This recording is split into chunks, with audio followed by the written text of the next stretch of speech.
Kalaboso ng Pasig City Police Station ang dalawang lalaking sospek sa pagpapatuloy ng kanilang kampanya laban sa illegal na droga bandang 11:35 ng gabi sa kahabaan ng Villa Monique, Barangay Pinagbuhatan, Pasig City.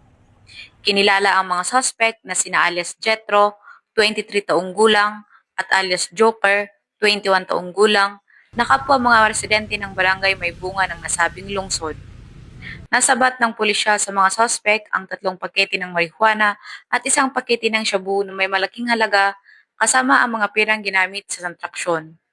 Kaya naman, nahaharap ang mga ito sa kasong paglabag sa Section 5 at 11 ng Article 2 ng RA number 9165 o mas kilala bilang Comprehensive Dangerous Drugs Act of 2002.